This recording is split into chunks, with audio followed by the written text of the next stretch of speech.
indebtedness. We have indebted people and indebted institutions, but they come together in the rubric of neoliberalism, and I think that's the point that we ought to come together and which is criticise.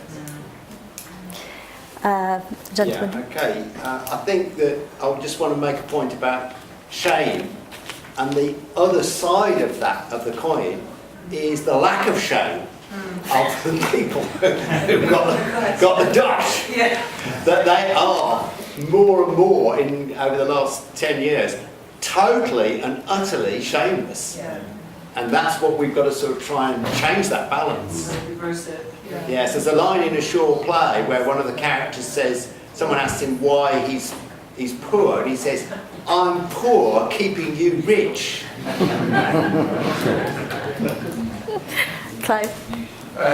Following on from the shame and the lack of shame, it's all about the language and the framing of language, and that debt has been legitimised, but this is actually outright theft. The idea that education is a selfish act is basically a fundamental good for the society. The idea that somebody who generates electricity should exploit the people who need it is another huge myth. I mean, all of these resources belong to all of us. We need to change the whole conversation. It's not sufficient to resist the debt. We need to resist the basis of the economic system that leads to this exploitation.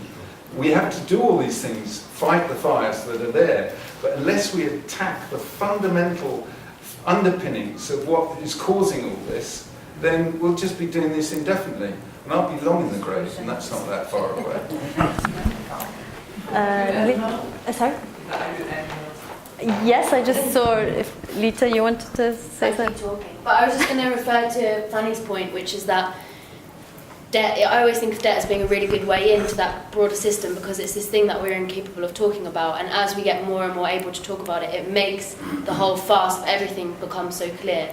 So I think it's like a false dichotomy to say we should go higher than debt, because I see debt as being the route in to talking about the broader system. We need to do both. But as a route in. I'm just going to take... did you also want to say something? No, okay. So last point, and then I think we'll conclude. I think the personalisation of debt is absolutely critical, but one of the things, particularly from our organisation's point of view, campaigning on it, is so few people are actually prepared to talk about the word debt. It's very interesting when you say taking ownership of your mortgage, but each and every one of us in this room needs to do that and be quite positive about it. There's a large amount of research into the psychology of debt, which basically suggests that people feel unable to leave. If they feel unable to leave the debtor population, they won't. And that's where you're getting your correlation between personal debt and national debt, because the narrative is basically you cannot escape this, you will not overcome this. Very interested in what you said about National Audit Office. We've uncovered a lot of anomalies in the UK debt statistics that I've talked to Lauren about, and I've talked to a couple of other people about. And it's really important that we actually start to uncover the lies in the information that we've got, because within those lies, each and every one of us is losing money. And once we get people to recognise that they're losing money, it becomes personal and action becomes very effective. Okay. Well, thank you everyone for being here today, for participating actively in the evening. I really hope to see you all again, either on the 17th or on any other actions or events that we organise. And yeah, let's keep in touch. Thank you.